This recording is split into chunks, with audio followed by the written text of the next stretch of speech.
신약에서는 구약이 많이 인용이 되는데 신약에서 인용된 구약 가장 많은 것 중에 하나가 신명기예요. 무려 80번 이상.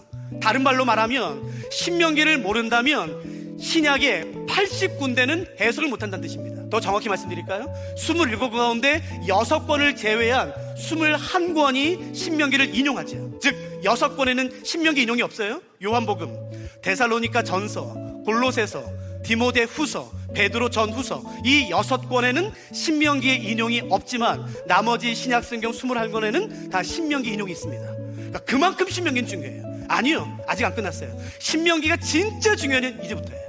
예수님의 말씀 때문입니다. 예수님은 설교하실 때, 가르치실 때, 강의하실 때에 신명기를 곧잘 인용하세요. 더군다나 예수님은 사단에게 3번의 시험을 받으셨거든요. 그 사단을 물리치셨을 때에 인용하신 말씀이 뭐였나요? 신명기입니다. 근데 어떻게 말씀하시냐면은 예수님이 이렇게 말씀하세요. 기록되었으되, 기록되었으되. 내가 지금 이 말 할 건데 이것은 기록되었으되. 여러분, 어디에 기록됐다는 뜻인가요? 하나님 말씀에 기록됐다는 뜻이에요. 그러므로 신명기는 모든 말씀이 다 하나님 말씀이지만 예수님도 자신이 인정하시는 바로 그 하나님 말씀, 정관사 덕가 붙은 바로 그 하나님 말씀 할 때 그 말씀이 신명기입니다. 그러니까 구약이든 신약이든 신명기를 모른다면 사실은 구약 전체를 해석할 수가 없고 예수님의 말씀과 신약의 21권 전체를 해석할 수 없다는 것 결론을 내리게 되겠죠.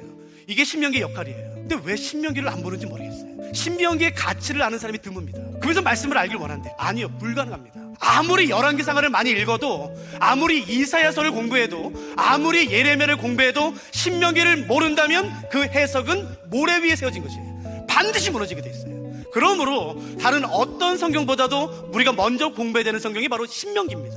근데 이상하게 교회에서 신명기를 잘 안 가르쳐요. 어렵습니다. 사실 어렵지만 정말 중요한 성경이 신명기예요. 그래서 이번에 반드시 이 신명기 말씀이 무엇인지 알아야지만 우리의 삶에 적용할 수 있고 말씀을 제대로 알 수가 있고 판단을 내릴 수가 있겠죠. 흥미로운 것은 뭐냐면은 사람들이 그렇게 좋아하지만 성경은 가증하다 말할 수가 있는 것이에요. 반대로요. 여러분, 세상이 악하대요.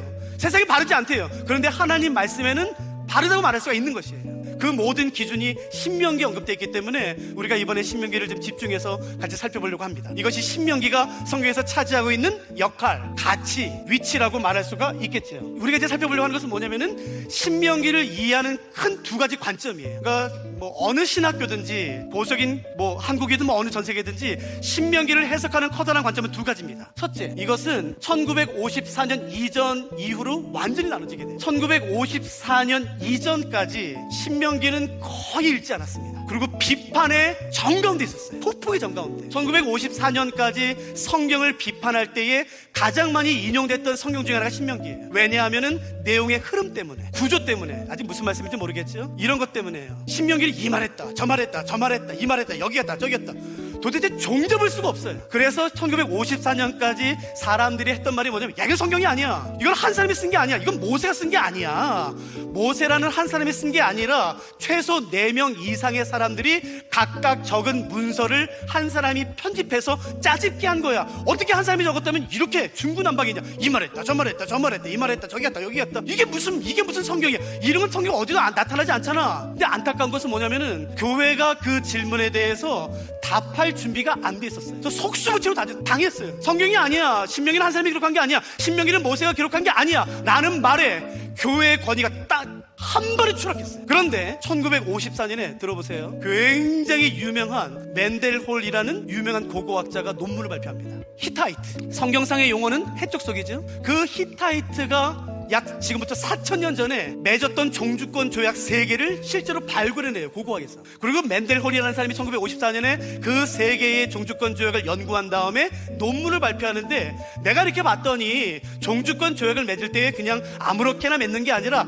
일정한 형식이 있더라. 그리고 그 형식은 선, 역사적 선, 일반 규정, 특별 규정, 저주와 축복, 후계자 승계, 낭독과 보관, 증인, 이런 식으로 종주권 조약을 맺습니다 라고 1954년에 논문을 발표했을 때에 저희 같은 성경을 연구한 사람이 깜짝 놀랐어요. 왜냐하면 이전까지 구조가 없다라고 믿어왔던 신명기 1장부터 34장까지 신명기 전체 구조 가운데 90% 이상이 종주권 조약이랑 똑같았어요. 당연하죠. 그러니까 몰랐겠죠. 그 종주권 조약의 형식이 1954년에 돼서야 드러나고 밝혀졌으니까 그 이전까지 신명기 구조를 몰랐겠죠. 그러니까 그 말했겠죠. 이건 성경이 아니야. 이건 한 사람이 기록한 게 아니야. 4명 이상의 사람들이 짜집기 한 거야 라고 말했겠죠. 그러나 1954년에 실제 종주권 조약의 형식이 발견됨으로 말미암아 신명기에 대한 이해가 한순간에 바뀝니다. 두 번째, 신명기를 이해하는 더 전통적인, 더 오래된 관점, 안전한 관점이 있습니다. 신명기를 이해하는, 바라보는, 다가가는 두 번째 관점은 뭐냐면은 모세가 죽기 전, 요단강을 건너기 전 모압 광야, 모압 평지에서 이스라엘에게 했던 세 편의 설교예요. 다시 한번 들어보세요. 신명기를 해석하는 두 번째 관점은 뭐냐면은 모세가 요단강을 건너 가나안 땅에 들어가기 전 모압 광야, 모압 평지에서 이스라엘에게 했던 세 편의 설교를 의미합니다. 첫 번째 설교는 1장 1절부터 4장 43절, 두 번째 설교는 4장 44절부터 28장, 세 번째 설교는 29장 30장. 신명기는 34장까지인데 목사님? 그렇죠. 31장부터 34장은 부록, 후기예요. 그래서 신명기를 이해하는 가장 오래된, 가장 전통적인 관점은 이 방법입니다. 첫 번째 설교의 내용은 뭐냐면은 하나님이 이스라엘에게 베푸셨던 은혜들이 언급됩니다. 두 번째는 그렇다면 나는 지금 어떻게 살아야 되는가가, 세 번째는 이제 가나안 땅에 들어가면은 어떻게 살아야 되는지가 언급돼요. 여러분 시제를 한번 보세요. 첫 번째는요, 하나님이 이스라엘에게 베푸셨던 은혜들. 두 번째는 그러면 나는 지금 어떻게 살아야 되는가. 세 번째는 그러면 가나안 땅에 들어갔을 때 어떤 삶을 살아야 되는가가 첫 번째, 두 번째, 세 번째. 그러니까 시제 보면은 과거, 현재, 미래란 뜻입니다. 그러니까 이게 굉장히 잘 조직되어 있어요. 첫 번째, 과거, 현재, 미래. 첫 번째 설교, 하나님이 이스라엘에게 베푸셨던 은혜가 무엇인지. 두 번째 설교, 만일에 그 은혜를 받았다면 나는 어떻게 살아야 되는가가 이 두 번째. 이게 신명기의 핵심 중의 핵심. 나는 어떻게 살아야 되는가, 이 핵심이 바로 그 유명한 십계명입니다. 그러니까 십계명이라는 것은 절대로 십계명만 보면 안 되고 하나님이 베푸신 은혜에 대한 반응으로 보셔야 되는 것이에요. 그러지 않으면 십계명은 율법이 됩니다. 묶임이 되는 것이에요. 짐이 되는 것이에요. 그러나 1편과 같이 연계해서 보면은 이건 은혜죠. 마지막 세 번째, 가나안 땅에 들어가서 어떻게 살아야 되는가가 세 번째 설교입니다. 첫 번째 설교를 한번 살펴보도록 하겠습니다. 신명기 1장. 흥미로운 것은 모세가 했던 세 편의 설교를 가만히 살펴보면은 어떤 패턴이 있어요. 첫 번째 설교의 도입 부분이 두 번째 설교의 도입 부분과 똑같습니다. 첫 번째 설교의 도입 부분과 두 번째 설교의 도입 부분이 똑같아요. 그게 뭔지 보세요. 1장 4절. 그때는 모세가 헤스본에 거주하는 아모리 왕 시온을 쳐 죽이고 에디레이에서 아스타롯에 거주하는 바산 왕 옥을 쳐 죽이노라. 그러니까 바산 왕 옥과 헤스본 시온을 물리친 이야기예요. 한 번만 더 보세요. 4장 44절부터가 두 번째 설교지요. 4장 46절 제가 읽어볼게요. 요단 동쪽 벳볼 맞은편 골짜기에서 그리하였더라. 이 땅은 헤스본에 사는 아모리 족속의 왕 시온에게 속하였더니 모세와 이스라엘 자손이 애굽에서 나온 후에 그를 쳐서 멸하고 그 땅을 기업으로 얻었고 또 바산 왕 옥의 땅을 얻었으니. 그러니까 첫 번째 설교와 두 번째 설교 도입이 똑같은데 그 내용은 뭐냐면은 바산 왕 옥을 물리치고 헤스본 왕 시온을 물리쳤다는 거예요. 뭐 대답해 보세요. 성경 좀 읽으셨던 분들, 바산이 어딘지 아세요? 헤스본을 들어본 적이 있어요? 거의 없습니다. 여리고는 아시죠? 여리고는 다 알아요. 아말렉 아시죠? 다 알아요. 굉장히 유명해요. 그런데 모세는 그 유명한 여리고나 아말렉이나 다른 이야기, 미디안 내에서의 전투를 시작하지 않고 낯선 생뚱맞은 바산 왕 옥과 헤스본 왕 시온을 무너뜨린 이야기로 첫 번째 설교, 두 번째 설교 시작합니다. 아니, 이게 다가 아니에요. 이 내용이 첫 번째 설교 3장과 4장 첫 번째 설교 내용의 대부분입니다. 근데 질문해 볼게요. 왜 모세는 이 이야기를 시작할까요? 들어본 적이 없는, 굉장히 낯선, 유명하지도 않은 것 같잖아요. 바산 왕 옥을 무너뜨렸으며 헤스본 왕 시온을 무찔렀다. 도대체 하나님은 이 말씀을 통해 이스라엘에게 하길 원하시는 것은 뭘까요? 혹시 바산과 시온이 어딘지 아세요? 여기 보세요. 왜 하나님은 모세를 통해 이 이야기로 설교를 시작할까요? 왜? 모르는 게 당연합니다. 왜냐하면은 바산과 헤스본은 고고학적으로 발굴된 지가 얼마 안 됩니다. 그러니까 제가 고고학적으로 발굴된 정확한 정보를 기반으로 여러분에게 말씀드려 볼게요. 최근에 고고학에서 바산과 헤스본을 발굴했는데 성이 발견됐어요. 근데 그 성벽의 두께가 깜짝 놀랄 만할 정도예요. 약 4,000년 전이지 않습니까? 지금부터 약 4,000년 전에 바산과 헤스본에 성읍이 세워졌고 그 성이 발견됐는데 성벽의 두께가 9m예요. 여러분 혹시 행주산성 가보셨어요? 남한산성, 뭐 수원성? 두께가요, 성벽의 두께가 한 2m? 넓으면 3m예요. 근데 여러분 4000년에 지은 바산과 헤스본에서 발견된 성벽의 두께가 9m입니다. 이게 다가 아니에요. 성문이 발견됐어요. 여러분 우리 서울고등학교 강당문이 쇠문이잖아요. 굉장히 튼튼합니다. 몇 cm인 줄 아세요? 한 10cm 되려나? 15cm 되려나? 그죠? 20cm는 아니에요. 근데 실제로 지금 고고학에서 발견된 바산과 헤스본에서 발견된 그 성문의 두께가 45cm입니다. 성문이. 근데 더 놀라운 것은요, 45cm 문이 이중문이에요. 성벽의 두께가 9m, 문이 이중문인데 하나가 45cm, 45cm. 아니요, 이게 다가 아니에요. 이런 성읍이 지금까지 최소 60개 이상 발견됐습니다. 여리고는요, 성 하나예요. 아무리 강해도 성 하나예요. 그만 무너뜨리면 돼요. 바산은요, 최소 60개를 무너뜨려야 되는 것이에요. 한번 질문해 볼게요. 왜 모세는 이 이야기로 설교를 시작할까요? 너희가 바산을 무너뜨렸잖아, 너희가 헤스본을 무너뜨렸잖아 라는 이야기로 왜 설교를 시작할까요? 무슨 의미가 있을까요? 왜 첫 번째 설교와 두 번째 설교가 시작되고 첫 번째 설교의 내용 대부분이 인용일까요? 잘 보세요. 지금 이스라엘은 여기 와 있어요. 여기가 어디냐면은 정확히 38년 전에 이스라엘 백성들이 실패했던 곳입니다. 기억나세요? 정확히 38년 전 이스라엘 백성들은 모세의 인도로 여기 가나안 땅 바로 앞까지 왔어요. 그때 12명의 정탐꾼을 40일 동안 보내고 40일이 지나자 정탐꾼이 왔어요. 보고 내용은요, 여러분 진짜 좋습니다. 와, 진짜 좋아. 하나님 말씀 다 맞아. 여기 적과 꼬리는 진짜 좋은 땅이야. 와, 물이 많아, 샘이 많아. 곡식은 그냥 씹으면 뿌리면 돼. 포도가 너무 커. 야, 너무 좋아, 너무 좋아. 그러나 못 들어가. 왜? 거기 성이 있더라. 성벽이 두껍더라.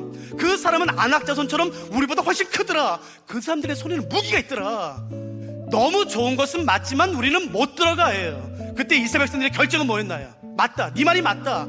확신 가운데 돌아섭니다. 야, 우리는 하나님 말씀이 있잖아. 하나님이 우리에게 약속했잖아. 야, 넌 그걸 믿냐? 하나님의 약속이 있는 것과 손에 칼 가지고 있는 사람이 이기는 게 뭐가 관계있냐? 아무리 하나님의 약속이 있어도 성은 못 무너뜨려. 어떻게 전쟁에서 이기냐? 여러분, 이스라엘은 38년 전에 확신 가운데 돌아서서 광야로 갔어요. 그리고 38년이 지난 이제 하나님이 다시 이스라엘 백성들을 그 장소로 다시 데리고 옵니다. 그리고 말씀하시는 거예요. 야야, 니네가 바산을 무너뜨렸잖아. 니네가 헤스본을 이겼잖아. 로 시작하는 거예요. 제가 다시 한번 질문해 볼게요. 왜 하나님이 이 말씀을 하신 걸까요? 이유가 뭘까요? 이유가, 야, 니네가 바산을 무너뜨렸잖아. 여러분, 이 바산과 헤스본이요, 기억해 보세요. 당시 초강대국이에요. 다른 어느 나라도 가지고 있지 않았던 무기가 여기 있었어요. 초강대국. 여리고 같은 한두 개가 아니라 최소 60개. 몰라요, 내년에 더 발견됐지. 이런 강대한 바산과 헤스본이, 잘 들어보세요. 이런 강력한 바산과 헤스본이 한순간에 무너졌어요. 누구에 의해서요? 손에 무기 하나 가지고 있지 않았던 이스라엘에 의해서요. 이 강력한 요새가 한순간에 무너졌어요. 제대로 훈련받아 본 적이 없는 군인 이스라엘에 의해서요. 손에 그 강력한 무기를 가지고 있고 셀 수 없는 수많은 군인을 가지고 있었던 이 바산과 헤스본이 한순간에 무너졌어요. 군사령관도 제대로 없고 전략과 전술도 없었던 오합지졸 이스라엘에 의해서요. 그러니까 하나님 뭐 말씀하신 걸까요? 니네가 바산 무너뜨렸잖아. 니네가 헤스본 무너뜨렸잖아. 그러니까 하나님 뭐 말씀하시는 걸까요? 신명기 1장 8절 보세요. 이게 신명기입니다. 신명기 1장 8절. 제가 읽어볼게요. 신명기 1장 8절. 내가 너희의 조상 아브라함과 이삭과 야곱에게 맹세하여 그들과 그들의 후손에게 주리라 한 땅이 너희 앞에 있으니, 이 다음이에요. 들어가서 그 땅을 차지해라. 3장 22절 한 번만 넣어보시겠어요? 3장 22절. 너희는 그들을 두려워하지 말아라. 너희의 하나님 여호와께서 친히 너희를 위하여 싸우시리라. 왜 하나님이 이 이야기로 시작할까요? 니네가 언제 손에 무기가 있어서 싸움에 이겼냐? 니네가 언제 저 나라보다 군대가 많아서 이긴 적이 있었냐? 니네가 언제 요새를, 그 강력한 성을 무너뜨리는 전략과 전술과 군사령관, 군대가 있어서 무너뜨렸냐? 아니잖냐? 이 전쟁은 너희의 손에 무엇이 들려있느냐가 중요하지 않아. 너희 마음에 나를 향한 믿음이 중요한 거야 라고 말하는 게 신명기예요. 언제 이스라엘이 손에 칼이 있어서 무너뜨렸습니까? 언제 이스라엘의 그 훈련받은 그 기가 막힌 군대가 있어서 그 아말렉과 그 미디안과 그 모든 데를 한 번에 물질렀습니까? 한 번도 없어요. 근데 또 두려워해요. 여기서 또 머뭇거려요. 못 들어간다. 저 나라는 우리보다 강하다. 안악자손보다 크다. 우리 메뚜기다. 또 그래. 또. 그래서 말씀하세요. 야야, 니네가 바산을 이겼잖아. 니네가 헬스볼을 무너뜨렸잖아 라고 말씀하시는 거예요. 내가 과거 실패했던 그 자리로 우리를 다시 불러주십시오. 그 두려움 때문에 벌벌 떨면서 결국 포기해서 돌아갔던 그 자리로 우리 다시 불러주십시오. 그리고 이제는 두려움을 이기게 해주십시오. 언제까지 그 두려움에 사로잡히시겠습니까? 안 돼. 나는 이제 나이 많아. 나는 이제 바빠. 나는 학벌, 나는 관계, 나는 재정 때문에 안 돼. 언제까지 우리가 그런 핑계 되겠습니까? 아니요. 하나님에는 그렇게 하는 게 아닌 것이에요. 하나님, 가나안 땅의 정복은 내 손에 무엇이 주어져 있느냐가 아니라 내 마음에 어떤 믿음이 있느냐가 중요한 것이에요. 여러분 지금 잘 들어보세요. 이스라엘은 광야에 있습니다. 광야는 어떤 곳인지 아세요? 은혜의 땅입니다. 기적의 장소입니다. 낮에는 구름 기둥, 밤에는 불 기둥으로요, 어떤 민족과 나라도 경험하지 못했던 은혜와 기적을 경험했어요. 여러분, 구름 기둥으로 아침을 우리를 깨워서 인도하셔요. 불 기둥으로 보호하세요. 매일마다 만나와 메추라기를 먹이세요. 광야는 은혜의 장소이고 기적의 장소입니다. 목이 말라요? 여러분, 지팡이로 바위를 때리는데 물이 나와요? 그건 동화 같은 이야기가 어딨어요? 왜 지팡이로 바위를 때리면 물이 나와요? 여러분, 그러니까 광야는 진짜 기적의 장소예요. 진짜 은혜의 장소예요. 그러나 광야는 하나님께서 이스라엘에게 말씀하셨던 바로 그 약속의 장소는 아닙니다. 언제까지 광야에 머물 거예요? 언제까지 광야에서 만족하시겠습니까? 광야는 은혜로울 수 있지만, 기적의 장소일 수는 있지만, 하나님이 아브라함과 이삭과 야곱에게 약속하셨던 바로 그 정관사 더요, 바로 그 땅은 아니에요. 제 기도 제목은 이겁니다. 드디어 나도 광야를 떠나 하나님이 나에게 주길 원하시는 그 약속의 땅으로 들어가게 해주십시오. 다 잊었죠? 하나님이 나에게 약속하시던 그 비전 어디 있어요? 하나님이 어렸을 때 언제까지 그런 핑계를 대겠습니까? 광야에서 일어나세요. 그리고 하나님이 나에게 주길 원하시는 그 약속의 땅으로 들어가는 것이에요. 어떤 사람은 분명히 이렇게 말할 사람이 있을 겁니다. 목사님, 저는 근데 여기 만족합니다. 이 정도도 좋습니다. 이 정도 예배 드리는 것, 이 정도 깨달음, 이 정도 은혜 받는 것, 이 정도 만족합니다. 아니요, 만족하지 마세요. 광야에서의 은혜와 진짜 하나님이 약속하시던 바로 그 땅 가나안에서 들어갔을 때 은혜는 비교할 수 없습니다. 상상을 초월합니다. 아직 나는 하나님이 나에게 주길 원하시는 그 은혜를 충분히 경험하지 못했을 수 있어요. 언제나 그 약속의 땅, 요단강을 건너 그 약속의 땅을 건너갈 때에 항상 우리의 발목을 잡는 게 뭔지 아세요? 여러분, 음란함은 죄입니다. 음란함보다 더 무섭습니다. 그게 뭔지 아세요? 두려움입니다. 음란을 회개할 줄 알아요. 두려움을 회개하진 않습니다. 두려움은 늘 우리 발목을 잡아요. 내 사랑하는 청년들, 두려움 이기는 거 초등학교 때 배웠어요? 박사과정 있죠 여기? 두려움 이기는 방법 박사에서 배웠어요? 미분적분 배우는 거 굉장히 중요합니다. 그러나 그것보다 내 마음에 내 자신을 사로잡는 두려움을 정복하는 것을 반드시 배워야 됩니다. 청년들, 그 두려움을 정복하는 방법이 뭔지 아세요? 하나님을 향한 믿음입니다. 믿음. 하나님이 내 삶에 하셨던 일들을 기억하는 것이에요. 그리고 그를 붙잡는 것이에요. 그리고 떨리는 내 발을 두 손으로 잡아서 앞으로 내미는 것이에요. 죽으면 죽는다. 아직 갈라지지 않아도 요단강을 향해 내 몸을 던지는 게 믿음인 것이에요. 그때 기적이 일어나는 것이에요. 그때 내 약속의 땅이 열리기 시작하는 것이에요. 광야에 머물지 마세요. 내 손에 무엇이 주어졌느냐로 내 인생이 결정되지 않아요. 주를 향한 어떤 믿음이 내 마음에 있냐는 것이에요. 믿음을 기르세요. 믿음을 간구하세요. 하나님이 어떤 분인지 여러분 알아요. 사회생활 하다 보면은 하나님이 작아지고 내 CEO가 훨씬 커.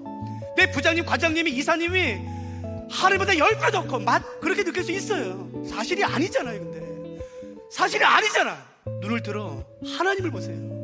하나님의 광대하심을, 하나님의 위대하심을, 하나님이 어디 바라보시는지, 하나님이 나를 어디까지 인도하길 원하시는지를 발견하는 것이에요. 여러분, 신명기를 단지 율법으로 해석하지 마세요. 그걸 뛰어넘는 것이에요. 제 기도는 하나님, 우리가 신명기를 함께 살펴보는 이 기간 동안에 사람들이 만들어낸 신이 아니라 성경이 언급된 하나님이 누군지 알게 해주시옵소서. 내 눈을 열어 그 하나님의 귀한 법을 보게 하시고, 그 위대하신 하나님, 선하신, 아침마다 새로우신, 아침마다 나를 그 선하심으로 깨우시는, 하나님의 형상으로 만족하게 하시는 그 하나님을 만나게 해주시옵소서.